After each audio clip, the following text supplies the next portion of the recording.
start with a little participation. So on your handout, there is a QR code for a Mentimeter. It's also up here. If you would pull out your phone and scan that. There's also on your handout a join code. So you can type in mentimeter.com and put in that code. I did. Online folks, would you please try out your chat? We want to make sure we can hear from you. When AJ gets back in here, he may be able to help us with that. Hey. Yeah.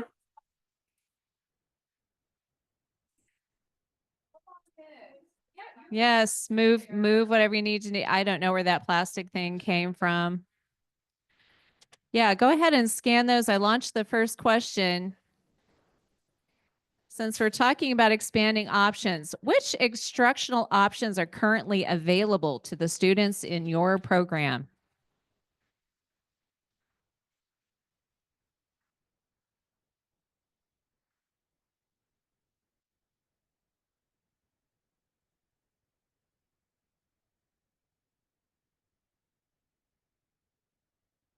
There's a lot of activity in the room right now. We're still getting.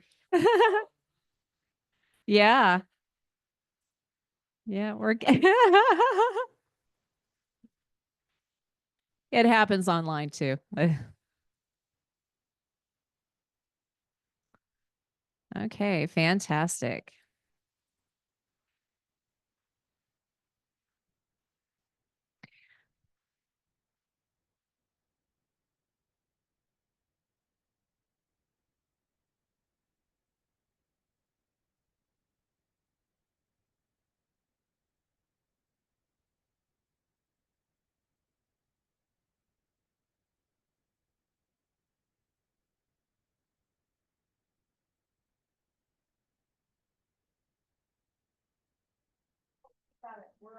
Okay, very good. Online folks, you're hearing us? Fantastic. Seeing some things come in. As far as options, class options goes, we're going to be looking at the strengths and limitations of 3 types of classes. We've got the in-person class, which is the tried and true. We have what LaDawn and I have become experts in, which is the synchronous online class, what I like to call face-to-face over Zoom. And then that would include maybe a hybrid class too. And then distance education or asynchronous online, where there's not as much teacher participation or accountability. We're going to look at those 3 options. We're also going to talk about student accountability and why it's so important to provide that for our students. It's kind of a difficult thing for online teachers to do because we're dealing with adults. And in my program and in my travels, I find I talk to so many adult educators that say, "Oh, I don't know if I can do that. They're adults. How can I tell them that this behavior isn't acceptable or such?" And we need to feel empowered to do that. My objective for this session is to encourage you to consider adding at least one option for your students that you don't currently offer. No, I don't want to introduce myself. Okay, I'll introduce myself. My name's Carol.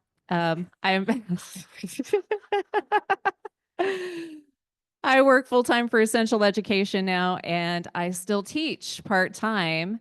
And my partner in crime down here, LaDawn Weston, and I'll let her talk a little more about herself when she takes over the program here. We teach together, and we now work at Essential Ed together. So we're going to be sharing a lot of the things that we've learned over the last few years of teaching together with this idea of class options and accountability. My passion as an instructor is quality and access. I want to give my students the highest quality options, and I want to make sure that as many students in my community as possible have access to what we're offering. And that's where the options come in. Okay, let's look at our next question here. So, which of these options, in-person class, online class, distance learning, what are you most interested in adding or expanding? And I hope there's something that you're interested in adding or expanding, and that's why you're in this session. Yes. Look at this, Ladon. Yay! Online classes and distance. Are there folks in here that you don't currently have an in-person class? I know those programs exist. Okay, so you're fully distance. Okay. Who doesn't currently have a synchronous online option? Face to face over Zoom. Okay, very good. It's a great option. And who doesn't currently have a distance platform? So I'm not talking about homework packets. That's what we all did, at least prior to COVID. That's what was happening most of the time when I started with adult education. Who does not have a distance learning platform, something like Essential Ed or IXL or something like that, where students' time is recorded? Maybe there's a built-in curriculum that students could do anywhere, access 24/7. Who does not have that? Okay, so most of us do have that. If you don't, when you think about accountability, what accountability tools does your program currently use? And this is a short response. So, does your program have an attendance policy? Do you enforce your attendance policy? Yeah, that is a question. Many programs have one. Is it enforced? Maybe, maybe not. Do you have classroom systems that allow you to deal with disruptive behavior or disruptive students? Do you have people that you can call on for support if you're teaching a class and something happens that is disruptive? It does happen. I've I thought I was going to have to call the police once when I was in an off-site class. Okay, so things like required orientation, pre-test before the day. Yep. We have tools in place, but not very effective on implementation. Yep. I think that's many of us too. Enforcement of attendance policy, having an attendance policy, but it's not strictly enforced. And why is that? If your policy is not enforced, why is it not enforced? Anybody? You don't want to lose students. And they're adults, yes, which is why we hesitate for account to hold students accountable. Most of the time, we're afraid to lose our students, and they're adults.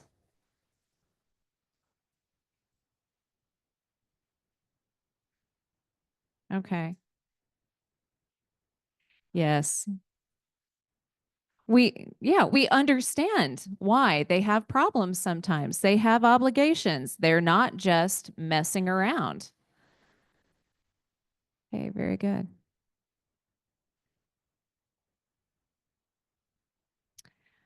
What words come to mind when you think about high quality instruction? Think about some words that define high quality instruction. Rigor, yes. I love word clouds. Patience, consistency, yes. Flexibility is another good one. Standard based, engaging, authentic, personalized. Yes, yes. Comprehensive, professionalism. Engaging is becoming the main word there. The word that gets entered most often becomes the biggest word in the center. So I like that. Some class formats are more engaging than others. Some tend to be more passive. Give this a few more seconds. We're still getting some. Building relationships, that's important to effective instruction. Building community, yes. Giving feedback, timely feedback, evidence-based practices. You guys are good. Alignment with standards. Excellent teaching, yes. Yes, good teaching practices. Few more seconds on this.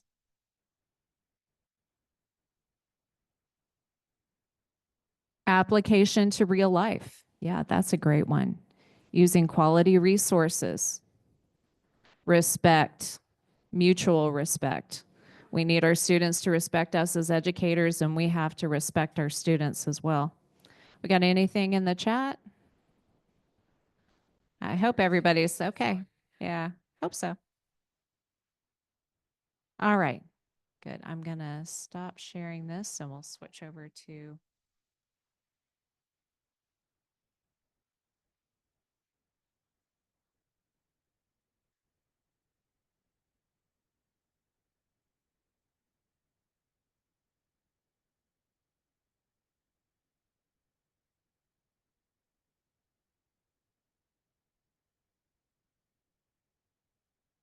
Okay, expanded options with increased accountability. Back up. Boy, this is a touchy one. So we just spent a little bit of time, that last one, we talked about characteristics of quality instruction, and you all hit a lot of them. I'm going to do just a quick run through of some in case there were some that were unfamiliar.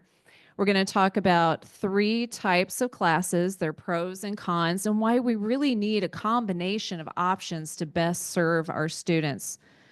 The in-person class, the synchronous online, and the asynchronous or distance.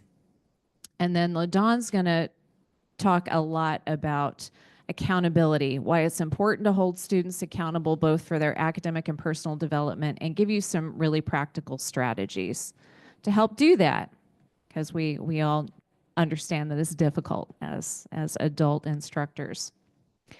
Evidence-based practices, you all hit a lot of these. Differentiation, student engagement, clear learning objectives, formative assessments, timely feedback, positive classroom climate. I'm not sure that one came up.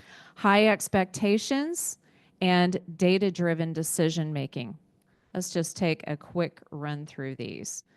Differentiation. This is teaching in a way that allows everyone to access material at their own pace and in a way that works best for them. Differentiation involves accommodating those individual learning styles, various levels of ability. We have a lot of one-room schoolhouses. Yes.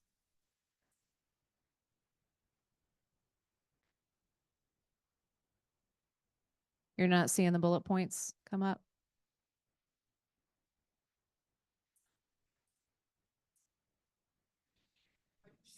I think you're sharing a screen.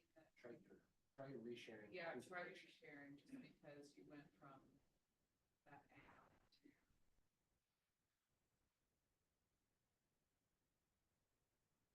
Yeah, yeah. What it looks like is it looks like the that where you hit share slideshow. Yeah, that's what it is. Yeah. Okay, I don't have a new share button. Does it? Am I in the right place now?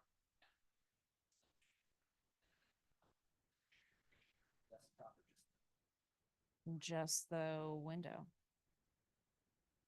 Is that?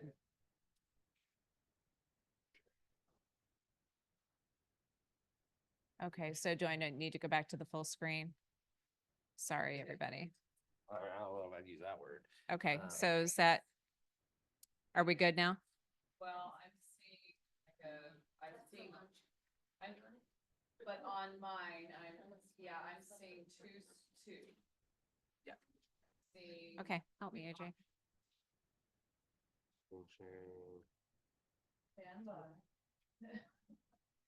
Technical difficulties.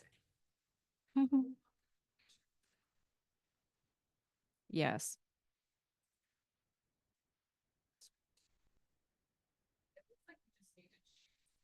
Okay, I'm on it. Yeah, we're good. You got it. Thanks, AJ. He's a wizard on the computer, let me tell you. Okay, so differentiation, accommodating learning styles, levels of ability, and offering lessons in a variety of modalities, print material, videos, online lessons, more different ways we can get information to students, the better chance we have of them retaining some. Adjusting needs adjusting content to meet individual needs. Student engagement. This was our number one. This is a student's level of interest and attention as evidenced by them asking questions. We know our students are engaged if they're asking questions, if they're volunteering answers, participating in discussions, completing the tasks and assignments that we give them. We need to give clear learning objectives, specific statements that describe what learners will be able to do when they've completed a lesson or activity. We have general objectives that apply to all of our students. For example, we want them all to be able to pass the GED or HiSET test eventually. But we have more specific objectives for individual students, those smaller, shorter term goals and objectives. Formative assessments. Didn't really know what this word was when I first started with adult education, but this is a method of evaluating students' understanding during the learning process. And we can do that with questions, surveys. For example, on a scale of 1 to 5, how comfortable are you feeling with this concept? Or I like to do on a scale of 1 to 4, where 2.5 is not an option. How are you feeling with this concept or this skill? We give them application tasks so we can see if they can apply what we've just taught them. And I ask them to explain in their own words. If we've done a list of vocabulary, we'll do an exercise where they give me the definition in their own words or explain something in their own words. Then we know they've got it. Timely feedback. We want to be able to give feedback to students as soon as possible after an action, because that's what allows them to learn from their experiences, correct mistakes, and improve their performance. Positive classroom environment is important. This is a climate where students feel safe, welcome, and able to focus on learning. That's an environment that's free from unnecessary distractions, free from hostile behavior. Anybody ever seen hostile behavior in your classes? Uh-huh. Experienced maybe some of it directed at you? Mm-hmm. Mutually respectful. It's got to be there. Students have to know that they must respect us, that we expect their respect, and we will respect them. High expectations. Setting high standards for conduct, achievement, and believing that students are capable of meeting those high expectations. We need to set high expectations for attendance, behavior, and participation. We're going to talk about this in a little bit, but students need to know that they are expected to participate. That's one of the accountability pieces. And we're going to call them on it if they don't. And we expect them to progress. Data-driven decision making. This is where teachers regularly use data collection tools to evaluate individual and class performance to inform their instructional decisions. What do you currently have for this? What do you have that gives you information on your students that informs your instruction? Shout some things out and I'll repeat them. Essential education, yes. Woo! That gives us great feedback. What if you don't have essential ed, what do you use? CASA's competency reports, test results in general. Yeah. GED test once a month. Okay. Practice tests, GED ready. If they're short, I'll repeat them. Anything else? Maybe some of your own assessments, data that you can gather, those formative assessments, that will give us some. Yeah.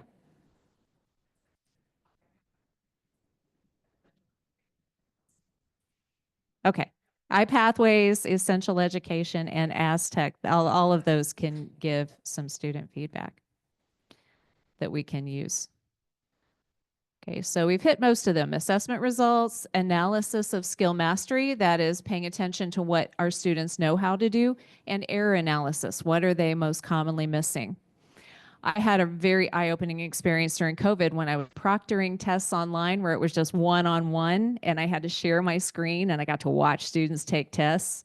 Oh my goodness, it was a good thing that we had to have our cameras off and muted because I gathered so much information about what they really didn't understand. So let's keep these elements of high quality instruction in mind as we're thinking about different class options, programs, materials, and activities to offer our students, because more high quality elements equals greater effectiveness. Our adult students face so many barriers. We have our Overcoming Adult Student Challenges guide that is a great resource for helping us address these barriers to adult students furthering their education. They need as many flexible options as we can provide. And they also need us to hold them accountable. 3 class types we're going to think about the pros and the cons. Type 1 is the in-person class. Type 2, the synchronous online or hybrid class. And this is a screenshot from LaDawn's and my class, some of our lovely students. This is face-to-face over Zoom. Notice that everyone but Carol 3, which is my monitor computer, the camera is on. Camera is on. We have to verify their attendance and their attention. And then the third type is the asynchronous online or distance education option. Pros of in-person class. Throw some out. Why do we love in-person class? First of all, who thinks in-person class is the best way to do it? Okay. Most everybody in the room says this is the best way. Why is it the best way?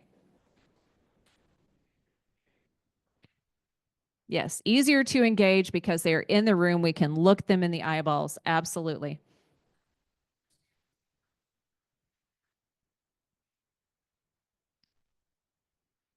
Yep. Older students who don't have the digital literacy skills to do things online.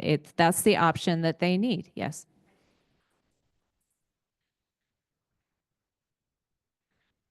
Right. This is the easy way to build relationships and help hold students accountable.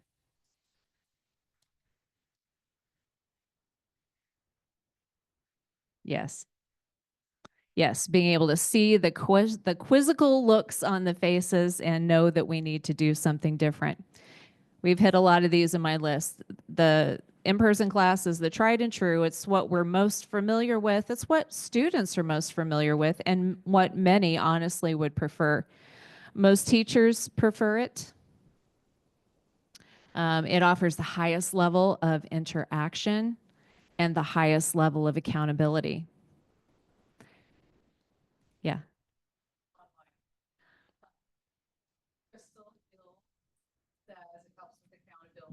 Mm-hmm. Crystal Hill says it helps with accountability too, and many students are kinesthetic. And Deanna Doyle says better able to read the room. Yes, I love being able to read the room. And it also allows students to build community. Peers are some of their strongest influences. We have a role to play, but peer-to-peer encouragement, support, peer-to-peer accountability, That's stronger than what we can provide usually. How about some of the cons? Can you think of some? Childcare is a barrier. Transportation is a barrier. Work hours. Yep. Oh, yes. Anxiety, crippling anxiety. I have seen students come in to take the high set and literally run from the building because they just can't do it. Yeah.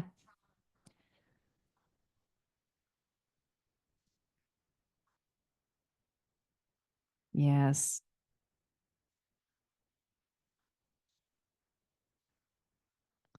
Past classroom trauma. They come in and they see that same environment and the affective filter, anybody hear of that term, goes up. The affective filter is this is stressful. I need to protect myself. And it's very hard for learning to happen when that protective filter is up.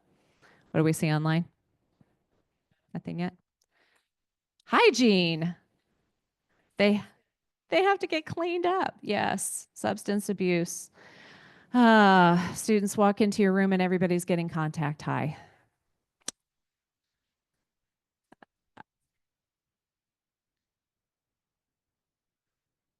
Nice. Yeah, yeah. Students come in, maybe they have an odor of something that is distracting. That's a distraction to the classroom. One smart individual here keeps some extra shirts on hand. Sure. We had a student that smelled that way all the time, and we called her out on it, and she was basically, she said, "Oh, I'm sitting in a car and it's my friend doing it." I said, "Well, everybody's perceiving you're doing it, so sometimes you have to do the tough thing and call them out and say, and you can't go to a job smelling like that. Other people can tell." So Yes, accountability coming in early, call them on it is in a nice way, in a supportive way, but we have to do that because everyone in our classroom matters. And if it's a distraction, yes. Students falling asleep in class. Yes. Because they're tired from work hours and it's just, the in-person class is at a time where they're very tired. Okay, some of the cons I listed. Less flexible. There, this is the least flexible of the options. So if the student schedule doesn't allow, they're not going to be able to participate. Requires transportation. Not right for every student for a variety of reasons. The trauma thing, the anxiety thing. There are some students that just will not thrive in that in-person class environment. LaDon and I have a student right now who's on the spectrum. He was removed from other programs because of inappropriate behavior in person. He doesn't even really care to interact with me. He doesn't seem to mind LaDon, but he is just fine with the animated teachers in essential ed. We put him in a breakout room by himself. He works. He has her if he has questions, and he's been able to find success in our online program that he wouldn't have found in person. Okay, moving on. The synchronous online class or face-to-face over Zoom. This has become our favorite because we've been able to incorporate a lot of those in-person benefits into the online environment. Synchronous just means they're all there at the same time. We have a set class schedule. We teach subjects at a set time. Our students know when they have to be there. Their cameras are on. We can still look them in the face.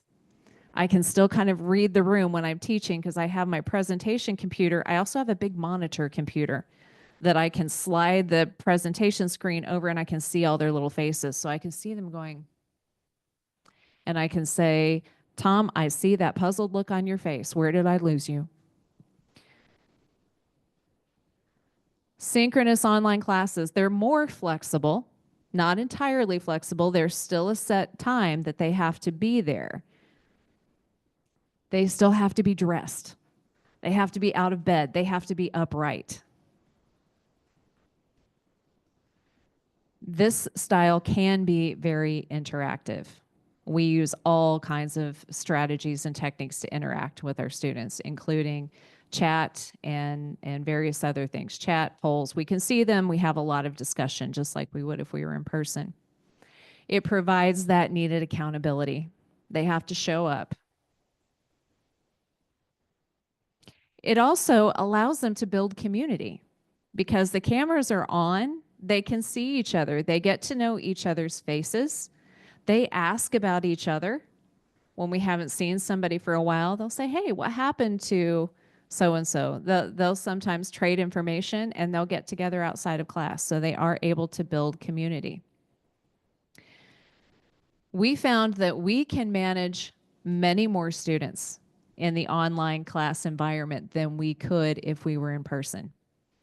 And how we do that, we're not going into detail about how we do that, but I can tell you she joins our meetings on 4 or 5 computers. And she can do a lot of shuffling of students. We can post test, we can have conferences, she can help people register for the test, and we can teach, and there's a study hall. There's a lot going on. So we had at one point 80 active students on our roster. Our class meetings were turning into webinars. We had 40, I think, as a max of students in the classroom at one time. But because they weren't all there together, we could still manage those 80 students and meet their needs with 2 of us. So there's that benefit. Some of the cons of an online class, you can probably think of some. Throw some out. Internet connectivity, yes. Having a computer.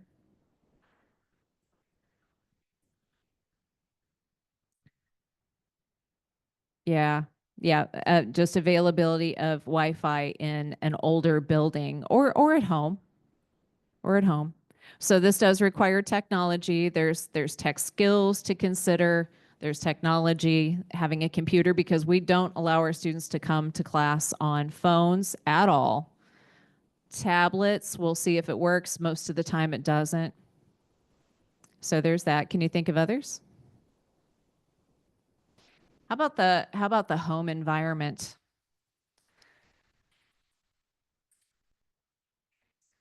Yes.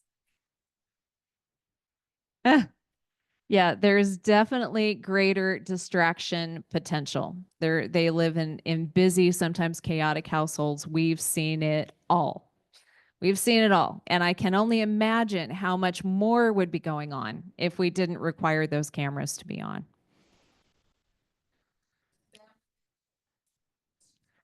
Yes. Yeah. There, yeah, it requires equipment and tech skills, and it's not right for every student. The in-person is not going to work for every student for various reasons. The synchronous online may not be right for every student. We've told some students that wanted to come online and did come online for a while. For various reasons, this may not be the thing for you.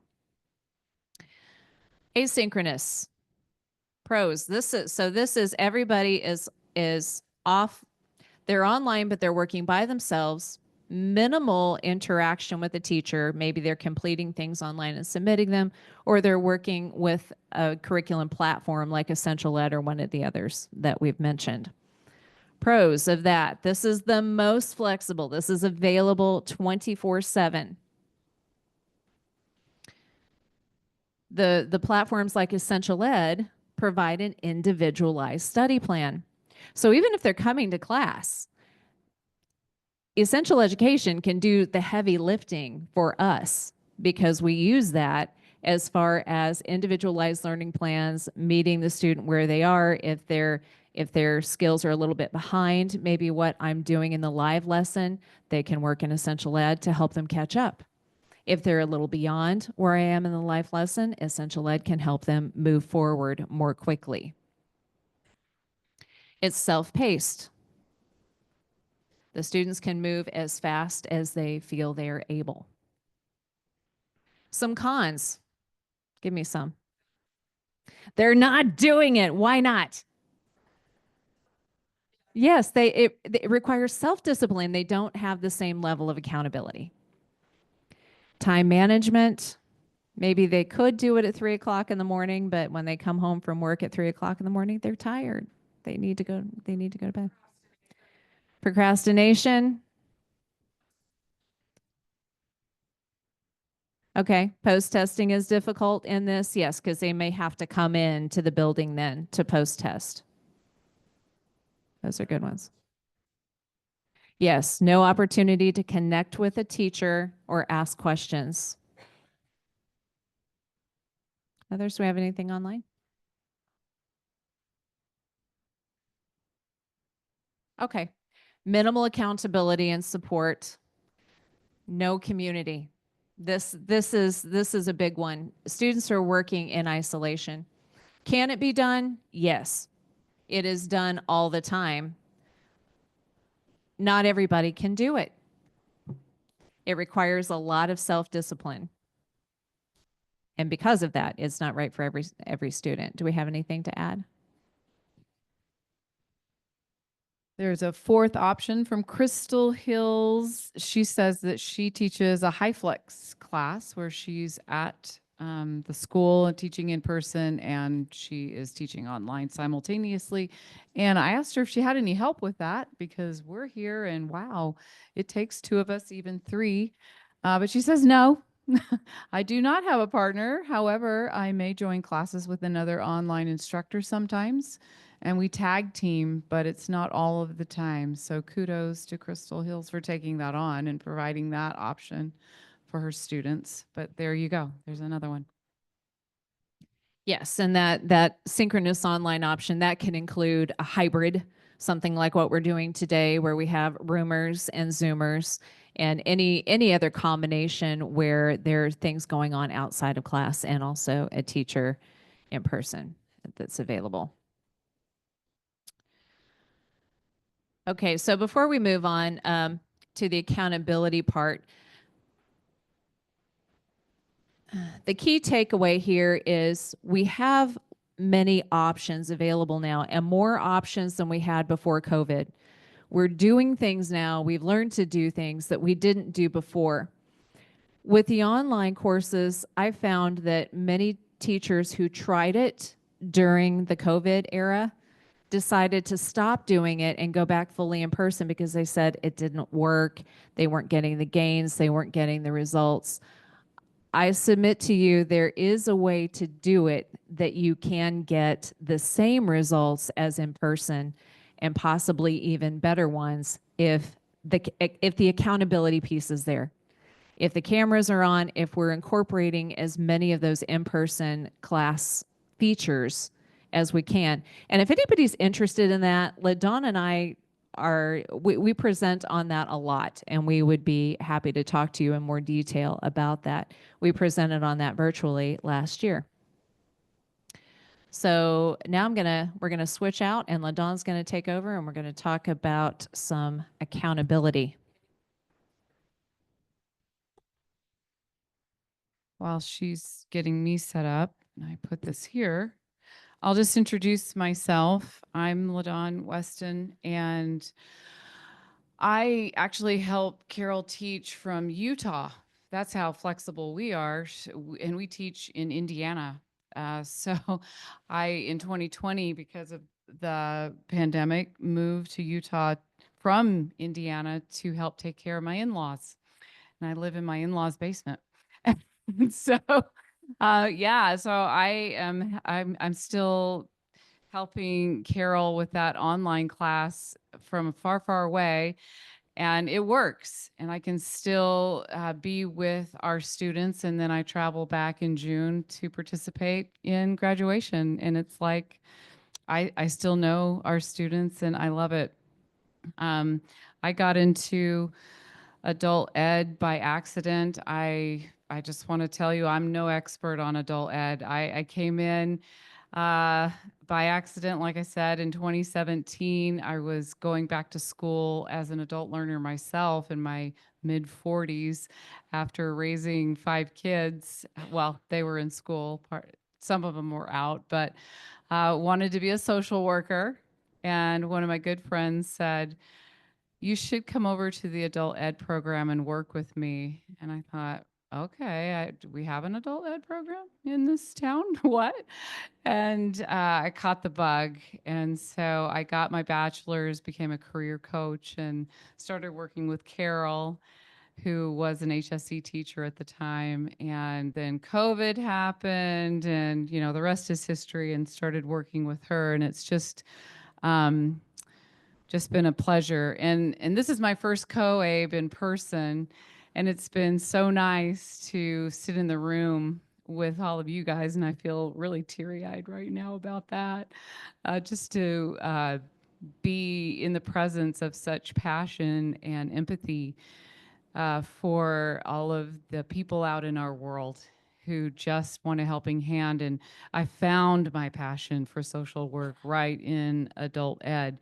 And so my piece today is really kind of talking about where that empathy comes together with accountability, because that's really hard for me in the classroom, because it's not like we've had easy lives, and we know what it is to be an adult trying to juggle all of these things. And I feel like we know where they're coming from, and then you know what their backstories are. And whoa, that just adds a whole other layer. So we'll start with this quote from Winston Churchill. He was known for many things, but today we're going to talk about his most famously his refusal to give in, even when things were going badly. He also said the price of greatness is responsibility. And so, as educators, we see this play out in the classroom every day, don't we? The students who take responsibility for their learning, even when it's tough, are the ones who grow the most. But we're going to be real here. Getting adult learners to embrace accountability can sometimes feel like trying to teach a cat to fetch. So sorry for all of our cat lovers. I actually love cats. But yeah, we're not doing that. So, how do we help them? Not make them, help them take ownership of their education. So we're going to go through a few of those. I'd love to hear a little bit more about how accountability is played out for you in your life. And if that's too big, maybe just this week. And I'll start us off.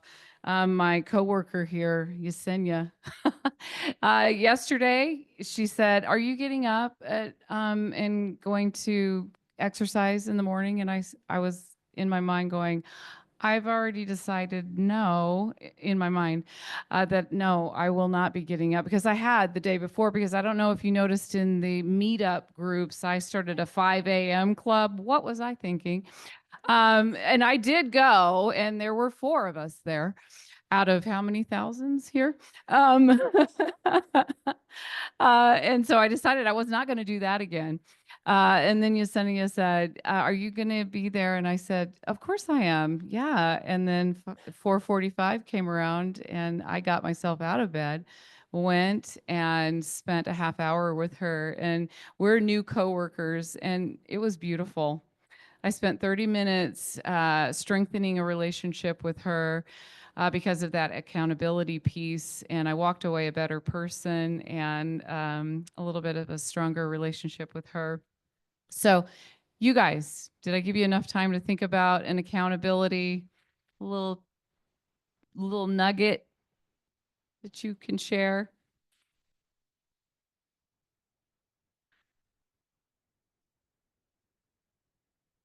Anybody?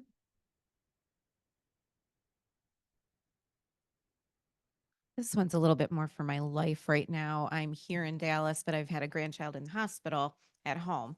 And so the accountability is continually trying to listen, but also be responsive to my daughter who's dealing with an 18-month-old, and she's going home today. So yay, praise God, and hopefully getting some answers. But it's been trying to keep focused on the conference while also, prioritizing things. So it's just kind of playing that game, but it's worked out. So things are okay.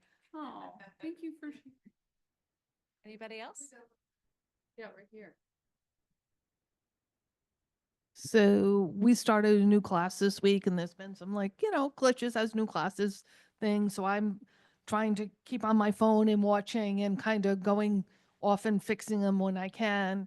and then we had a class that graduated, and these students are in the process of interviewing, applying, and needing a little guidance on who can we get for a reference, and send them in different directions. So same thing of just staying here, but being accountable to the students that have just finished.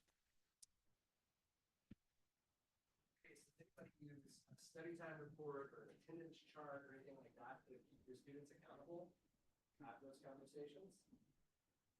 You want to repeat that, Kira? AJ wants to know if anyone's using a study time report or an attendance chart to keep students accountable. Yes? Yes? Couple people are. Okay. Got us. I give prizes. So I took a picture of all the goodies I got today and posted it in my classroom today and said, these are for people that get on essential ed while I'm gone. Get going.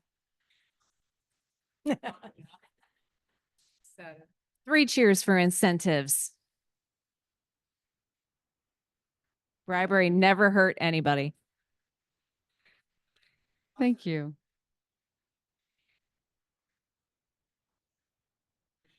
That's right. Yeah. Oh, thanks. Crystal says, I love to remind my students of the goals they've created when they first met me, especially when they get off track. Yes. I've heard of people having students write a letter to themselves and then sending it to them when that accountability is needed. Wow, these are great examples. A little reminder. And that takes a little forethought on our part, right? To set those things up before we get going. Thank you guys.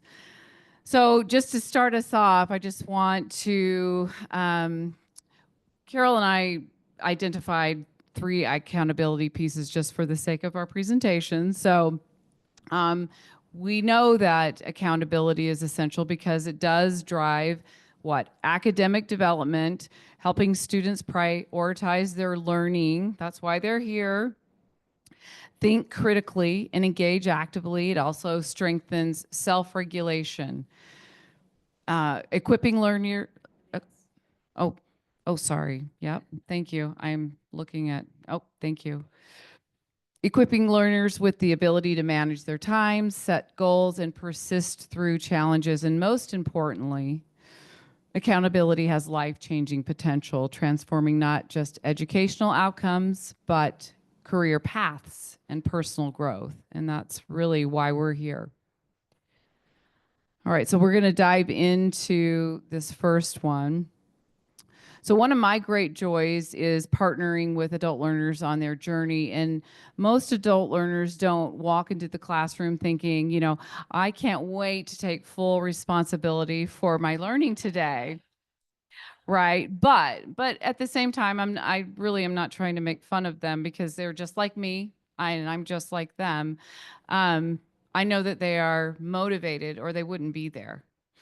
And I never want to come across as being judgmental about what's happening to them when it feels like they're not doing what I think they should be doing, right? Because half the time I'm not doing what I'm supposed to be doing either. I mean, it's just that's the way I see them as my peer.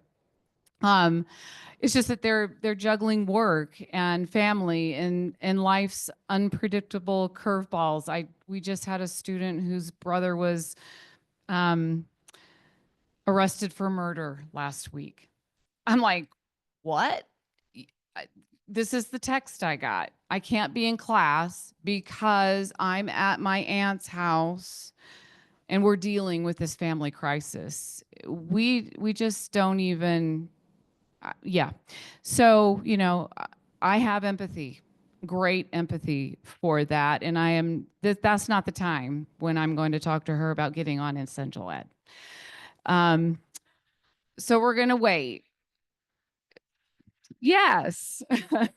Yeah. And so, yeah, we're going to have a chat, and I've been checking in with her via text. She's over the age of 18, so I can, right? Anyway, so we want to just we're trying to help them feel like school is just not another obligation. That's our goal. Oh yeah, thanks. I'm sorry. It's because I was taking notes and yeah. Anyway, I've got two computers going here. My brain. Can I have you stand here and hit my button? No, I was kidding. But hey Jay, can you hit my button? No. Anyway, so how do we make accountability an integral part of academic development? I'd love for you guys to take a look at the list as I pop it up here. And then if you have anything to add, please go for it. So teaches students to prioritize. And we were talking about time management earlier today. And I just want to remind you guys that time management is a learned skill and accountability is the best teacher.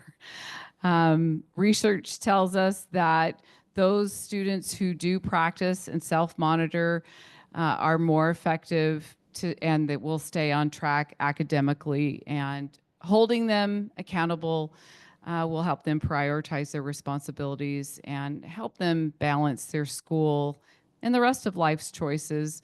And I'm wondering if you guys have any thoughts on ways to collaborate with your students on helping them or to prioritize or manage their time. Just a couple for us. We give them a tool called Connectable, and I don't know if any of you guys have heard of it. Somebody has. Okay, I think so too. It is a company out of Indiana, and it keeps up with their TABE scores and their high set scores. We use those two tools, and it also manages their attendance for us, and they can go in and look at their last attend date. And so they don't have to keep asking me, and I don't have to keep telling them, hey, it's been a while. I tell them up front, hey, you go into Connectable and keep up with yourself. That's what the expectation is. So do you guys have tools like that for time management, or are you the one that's always after them? I'm seeing a lot of yes, it's me. Okay. I know he is down there. So if you want to run by and see him. Okay, encourage. Yep. Yeah. And I was doing that for a long time before we got Connectable. I don't know how long it's been since we've had it, but it really has been a life changer for me because I'm really the one that's managing. So encourages critical thinking. How many times have you asked a question in class only to be met with that dreaded blank stare? And, you know, we're trying to help students become more active in their learning instead of passive learners and waiting for the instructor. So I'll watch, because Carol does the bulk of the teaching in our class. I take all of those breakout rooms, but I will I will watch her just dead, but she's not afraid of silence, and then she encourages them to respond in the ways that she mentioned and really helps cultivate that critical thinking in them. She forces them to engage and analyze and question. So instead of just memorizing facts, you can tell that we are working on those critical thinking skills. And we are running out of time, so I'm just going to keep going. Encourages intellectual risk taking. And the point I want to make here is that you really have to create a safe space for this to happen. They're not going, and I've seen this happen time and time again. They will be quiet until they know that Carol isn't going to call them out individually. And sometimes that does happen, and I hear about it on the back end. She's not doing it to be mean. It's just, you know, it's a time management thing in the classroom. And I'll get it on the back end. You know, it's like, Carol did this. And I'm like, because Carol loves you and she's trying to teach you, you know. And so, you know, I'm trying, and that's the accountability. I don't do it like that. But, you know, I'm like, well, you know, do you think Carol's trying to hurt you when she asks you to answer the question? Because I know that Carol actually cares a lot about you. and is only trying to help. And this is after many conversations about these things. So, you know, yeah, and eventually they understand this is a safe place. And so I would encourage you to think about that for yourself. Am I creating a place where my students do feel safe enough to ask these questions and do this? Help students move from passive to active learning. We've kind of discussed that. And building persistence in problem solving. I think we've kind of gone over that. All right. We've seen how accountability can transform academic success, but it also plays a crucial role in empowering students with ownership over their learning and self-regulation skills. So we'll kind of go through these too, and I want you to think about those as we pop these up. Students learn appropriate behavior for new situations. One of the most important aspects of accountability is that it helps students adapt to new situations and environments. Many of our students are coming back, and I did hear this as we were talking about different types of classrooms too. They're coming back to education after a long break, and some really are unsure about how to navigate that classroom environment or how to act professional or in an academic setting. And we see this online a lot as well. And I do talk about this in orientation as they're coming back, because I have to remind them that even though they're at home, or I was doing orientations in person as well before the pandemic, that you need to remember that this is a professional setting. I'm not asking you to come in here in a suit, but just remember that we are all here together and we need to minimize our distractions, is how I put it, with the clothing, at least, because I'm not trying to be judgmental on what people are wearing, but it is important for them to at least start thinking about that as they're making choices. Many students manage severe anxiety. We've already hit that. We see that a lot in our class. And like Carol said, we do require having our cameras on. And that's even hard for some of our students with anxiety. I do a lot of talking on the back end with them, and I'll have them join me in a breakout room if that is just so hard, at least in the beginning. And I'll say, it's just you and me here for a while, and we'll do whatever in this room until you're feeling comfortable enough to be in there. But we do require it, and that accountability is still there. We're not letting them, get away with it, but we're helping them get to that point. Students must plan for work, study, class, and family needs and rest. We do talk about that in the beginning as well. If you can, please. We have a lot of single moms. We have a lot of moms who are nursing their babies while they're attending. That's fine with me. But if it becomes too distracting, we just ask them to simply choose their child over class that night. Go and take care of your responsibilities and come back when you can focus, because you're not getting anything and you need to go and be a mom or a dad right now. Students practice tolerance and collaboration. It's really nice. We've seen a lot of things happen in the beginning where we had some political differences because there were certain flags up behind people, and we had chats going on before we knew to disable the chat between students privately. And that was a big deal. We didn't know what was happening until all of a sudden unmute mic and swear words ensued. And we were like, what is happening? Yeah. So, yeah.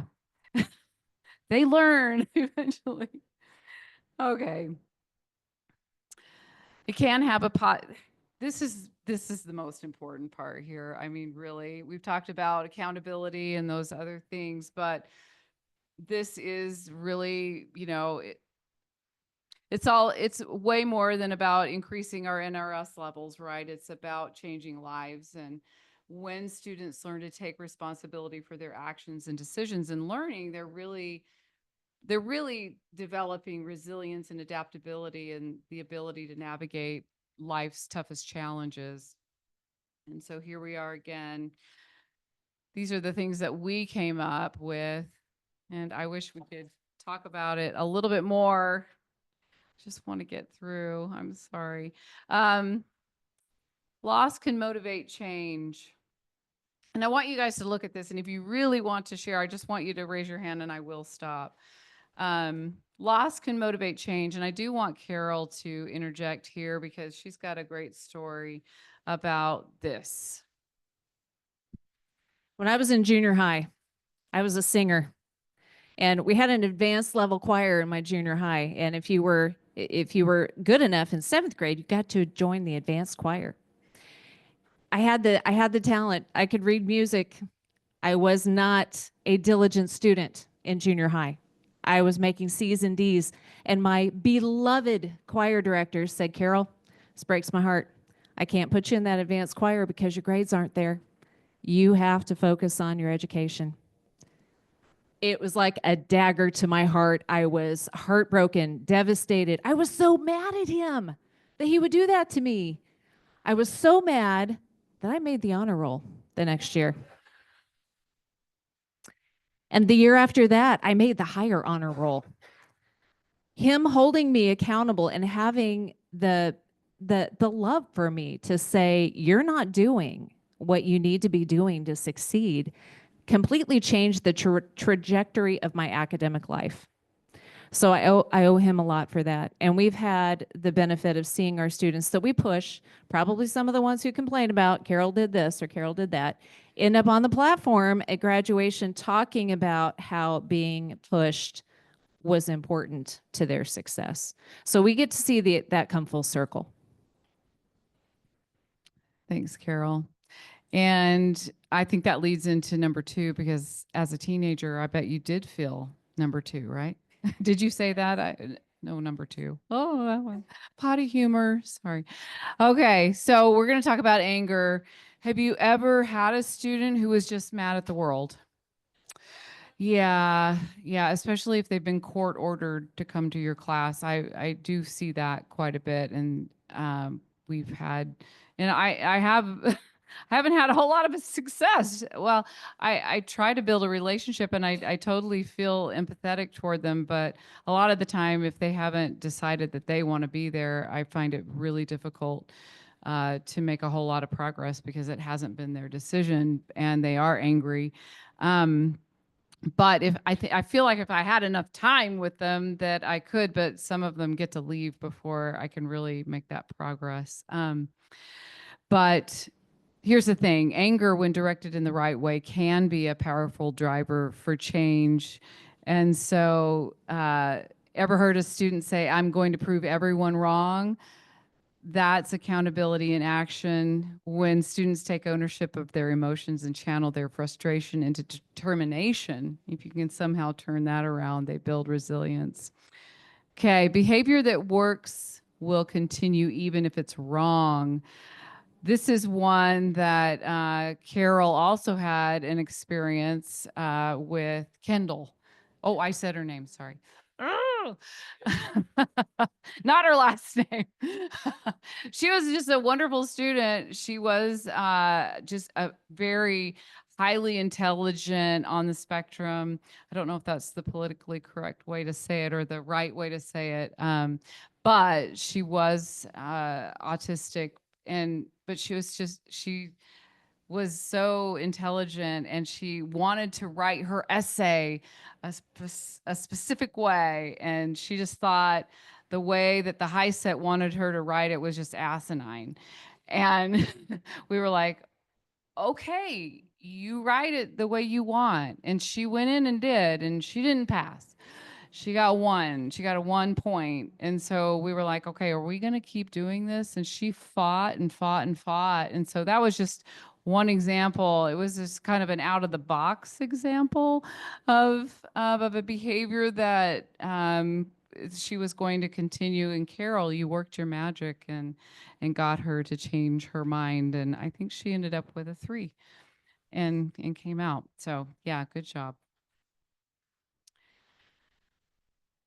Yeah, we got 4 minutes to go and all the strategies. Yeah, we didn't do all that well. So anyway, strategies to foster student accountability. I mean, this is where we really want to work. So communicate clear expectations, and the handout that we gave you has our our collaborative effort with all of our teachers from Central 9 adult education in Indiana. So in 2020, when we went to online classes, we were forced into it.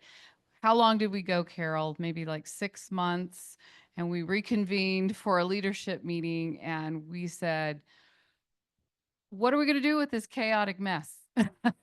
Nobody is learning. It is crazy. What are we going to do? And so we decided that we would write down these clear expectations for our online students. And we've kind of tweaked them through the years. And now it's just Carol and me doing online. Everybody else stopped.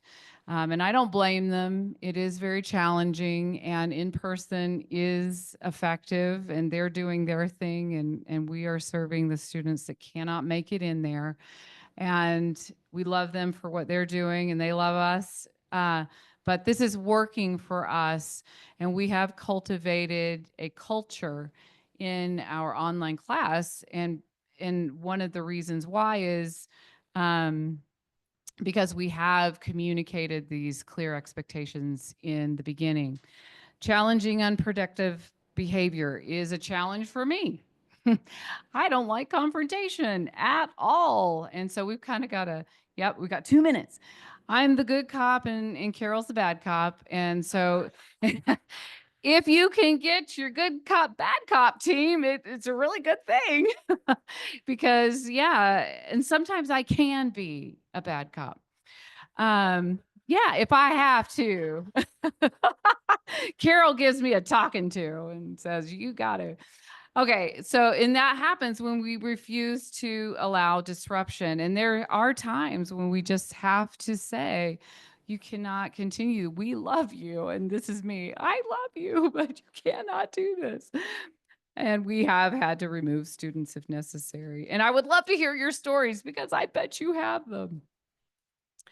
All right. So communicating those clear expectations, you guys have got them. Create that contract, cover expectations in an orientation, talk to them. I do go point by point in that document with them, and we make them sign it.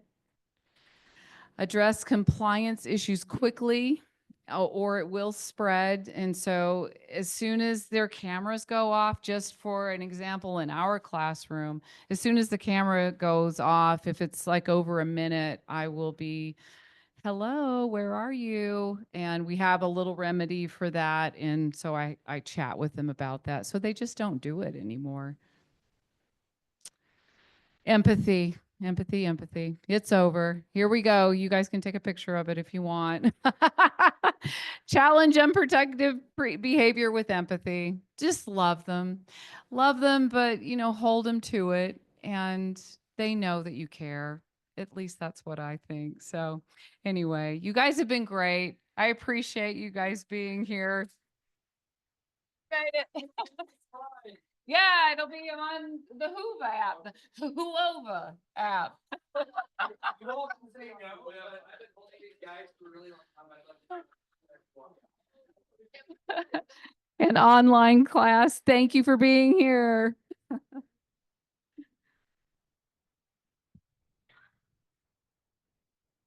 Thanks, you guys.